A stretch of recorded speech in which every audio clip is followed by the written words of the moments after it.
Right, so US interference in Lebanon has been going on for several days now after the Biden administration decided in their infinite lack of wisdom to send an Israeli, who happens to work for them, to Lebanon to basically try and force them back in their box a bit.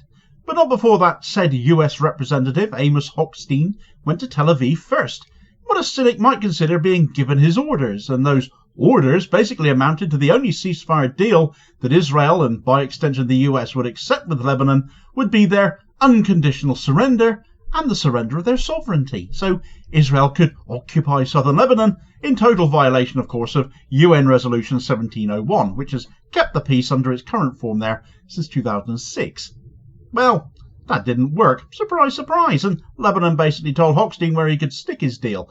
So in what appears to be not only a show of vengefulness perhaps, but also pettiness, cruelty, and what must amount to a total abuse of international humanitarian law, the US have shut down humanitarian aid to Lebanon from Iraq, in effect, threatening any airline trying to help with this with sanctions, and forcing anyone needing aid to be forced through Jordan first for CIA inspection. Enforcing a two-tier system of aid, depending on whether you're fighting Israel or not to defend yourself and your own nation as Israel tried to invade you. That's where the US is now, folks. Right, so it turns out the US can enforce sanctions. Who knew? It just won't do it to Israel, of course. The message now being sent by this story is that genocide appears to be fine, but humanitarian aid isn't. And they are committing what can only be seen, in my view, as a blatant abuse of international humanitarian law by restricting humanitarian aid in Lebanon. In this case, specifically medical aid to people displaced by the Israeli attack and invasion on Lebanon. You have to appreciate that what Lebanon have done is come to the aid of their allies in Gaza up until this point, having struck Israel in response to their invasion of the Gaza Strip and the ongoing genocide still continuing there. The focus right now very much on the extermination in the north of Gaza, basically anybody still alive there, it seems. That seems very much to be the case. But the US considers Israel their ally, of course. My goodness, do they indeed? And the level of integration and lobbying seen at the highest levels of Western government administrations by Israel implies a picture of political interference to benefit themselves. Fundamentally, all the aid the US has given to Israel is no different.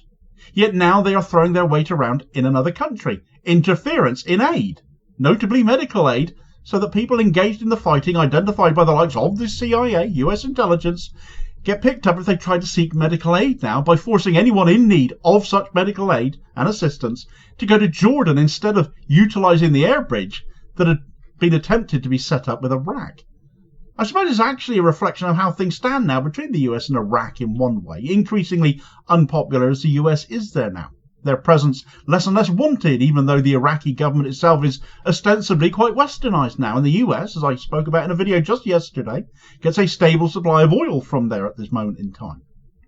The issue there is that that might not now last because of Islamic resistance in Iraq in part, an Iranian-funded group, a proxy as our media would absolutely call them quite readily, making threats to that oil supply and indicating that Iran itself may well choke off the Persian Gulf if things escalate further, causing an oil crisis in the West.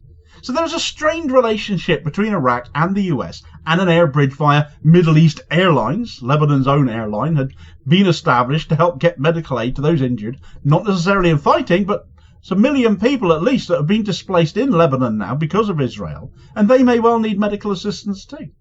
Now this has only been possible, it has to be said, because Israel have chosen to avoid striking Beirut airport thus far. The fact the US want these people flown to Jordan might be the reason that has happened, that is the case.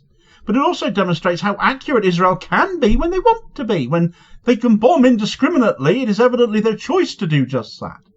But over the last several days, certainly, Middle East Airlines have been flying between 32 and 40 planes, according to French outlet Le Monde, and that is happening despite all other airlines having cancelled flights, because everywhere around the airport is being hit by Israel. And there's literally footage of planes taking off and leaving whilst explosions strike Beirut suburbs all around.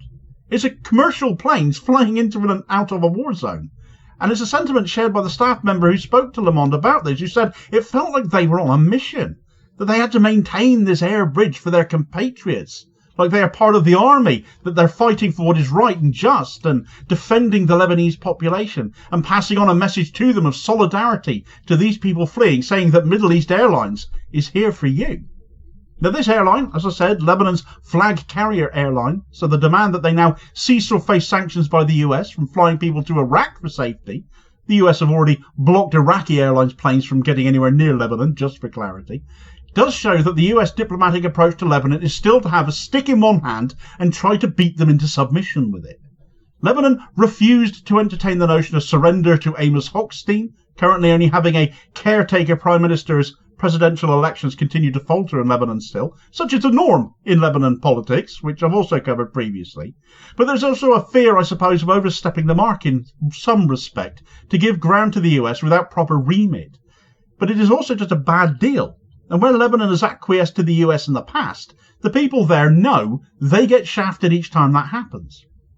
So with talks over, the US is now trying to lean on the airline to stop people being flown out somewhere where they are not in a position to conduct checks on who gets through, who's asking for medical assistance. They want these flights happening, but the destination should be Jordan instead, who, despite some tough talk in recent times from King Abdullah there, is still seemingly joined to the Western hip as far as Israel and the US-driven atrocities go.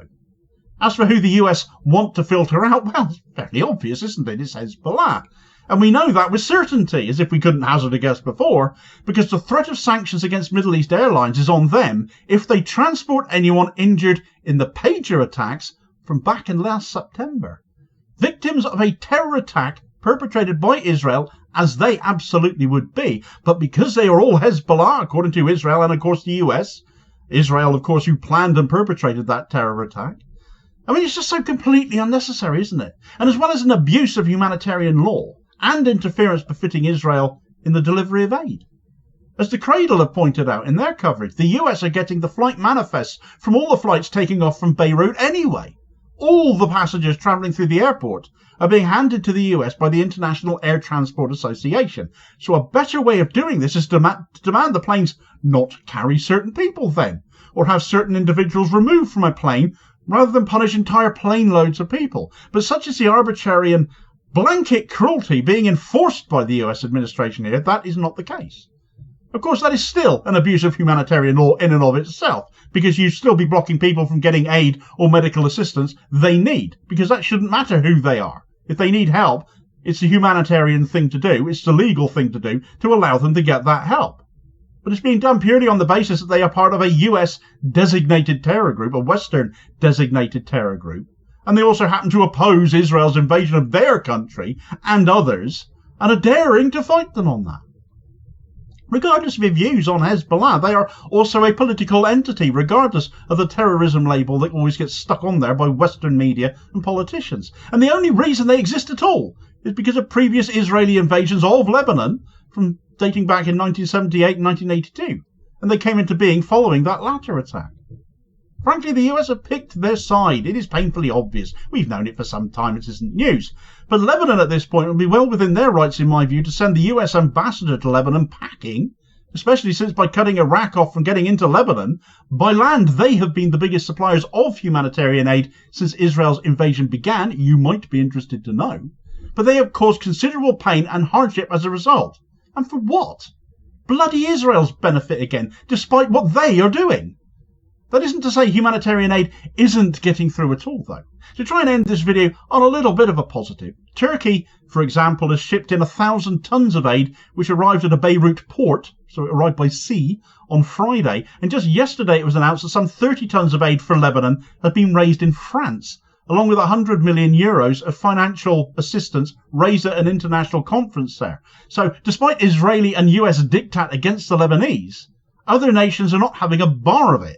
And the aid will get through, and that includes Western nations in France at that. France ostensibly being very, very pro-Israel, and have been for a long time. It's just yet another reminder of the never-ending shifting attitude of the end of the Biden administration where Israel is concerned, and how rather than ending this genocide and wider war developing in the Middle East, he's actually done nothing but interfere and keep it going at US taxpayer expense, no matter what. It's little wonder the prospect of a second Trump presidency, as daft as that sounds to so many of us outside of the US, is now such a distinct possibility.